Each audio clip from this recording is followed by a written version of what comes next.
இந்த 21 days fasting ப்ரேயருக்கான foundation word இதுதான். அப்போஸ்தலர் 10ஆம் அதிகாரம் 38வது வசனத்தில் கர்த்தர் இந்த வசனத்தின் பிரகாரமாய் நம்மோடு கூட ஒவ்வொரு நாளும் இடைப்பட போவதை நாம் வாழ்க்கையிலே நாம் அதை பெற்றுக்கொண்டு அதை நாம் அனுபவிக்க போகிறோம். ஹல்லேலூயா. நசரனாகிய இயேசுவை தேவன் பரிசுத்த ஆவியினாலும் வல்லமையினாலும் அபிஷேகம் பண்ணினார்.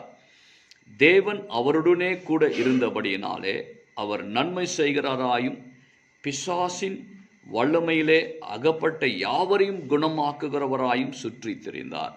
இங்கே முக்கியமாய் நாம் தெரிந்து கொள்ள வேண்டிய மிக முக்கியமான ஒரு காரியத்தை நாம் இந்த நாட்களில் நாம் தியானிக்க போகிறோம். ஒன்று, அபிஷேகம் என்பது வேறு, வல்லமை என்பது வேறு. நாம் என்ன நினைக்கிறோம்? அபிஷேகம் நமக்கு கிடைச்சிட்டா நமக்கு வல்லமை அதோடு கூட கிடைத்து விடும் என்று நாம் நினைக்கிறோம். இங்கே கர்த்தர் ரொம்ப தெளிவான காரியத்தை இங்கே கர்த்தர் பேசுகிறார். இங்கே நசரனாகிய இயேசுவை தேவன் பரிசுத்த ஆவினாலும் அடுத்து வல்லமையினாலும் அபிஷேகம் பண்ணினார். வல்லமையினாலும் பரிசுத்த ஆவினாலும் அபிஷேகம் பண்ணினார். அந்த தேவன் அவருடனே கூட இருந்தபடியால், அப்படிதானே இருக்கு, அவர் நன்மை செய்கிறாராயும் பிசாசின் வல்லமையில் அகப்பட்ட யாவரையும் குணமாக்குகிறவராயும் சுற்றி திரிந்தார். இதெல்லாம் நமக்கு எப்படி தேவன் இந்த வல்லமையையும் அபிஷேகத்தையும் நாம் பெற்றுக்கொள்வதற்கு மிக முக்கியமான நாம் தெரிந்து கொள்ள வேண்டிய காரியம் என்பது என்று சொன்னால் obedience.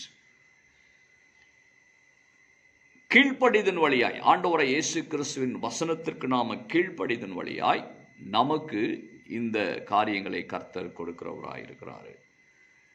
God speaks to us. தேவன் நம்மோடு கூட பேசுகிறார். அதே நேரத்தில் தேவன் பேசுவதை நாம் கேட்கும்படியாய் அவர் எதிர்பார்க்கிறார். God speaks and expects you to listen.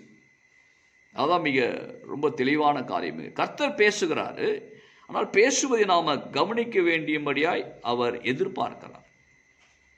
அப்படி ஒருவேளை நாம் அதை கேட்க தவறிவிட்டோம் என்று சொன்னோம் என்று சொன்னால், அவர் வேறு ஒருவர் யார் கீழ்ப்படுகிறார்களோ அவர்களிடத்திலே அவருடைய காரியங்களை வெளிப்படுத்துகிறவராய் இருக்கிறார். அதுதான் எல்லாருக்கும் அந்த காரியங்கள் எல்லாமே வெளிப்பாடுகள் கிடைப்பது கிடையாது.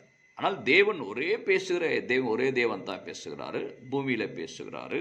சிலருக்கு அவருடைய சத்தம் இடிமுழக்கம் போல கேட்கும், சிலருக்கு அவர் சத்தம் ஏதோ ஒரு குரல் கேட்பது போல யாரோ பேசுனாங்கன்ற சத்தம் கேட்கும், தெளிவாக இருக்காது. ஆண்டவர் இயேசு கிறிஸ்து சொல்றாரு, உங்கள் நிமித்தமே பிதா பேசினாரு, உங்கள் செவிகள் கேட்கவில்லை என்று சொல்வார். ஆகவே ஆண்டவரை இயேசு கிறிஸ்து நம்மை அழைக்கிற பொழுது நாம் அவருக்கு கீழ்ப்படிதலோடு அவரை பின்தொடர்வோம் என்று சொன்னால், உதாரணமாக மத்தேயுவை கர்த்தர் கூப்பிடுறாரு. மத்தேயு ஆயத்துறையில் இந்த டாக்ஸ் கலெக்ட் பண்ணுற அந்த இடத்துல அவர் அமர்ந்திருக்கிறாரு. ஆண்டவரை இயேசு கிறிஸ்து அவரை அழைத்து என்னை பின்பற்றி வா என்று சொன்ன உடனே மத்தேயு அவரை பின்பற்றி செல்கிறார். ரொம்ப ரொம்ப தெளிவான ஒரு காரியம் இங்கு கர்த்தர் பேசுகிற காரியம். என்னை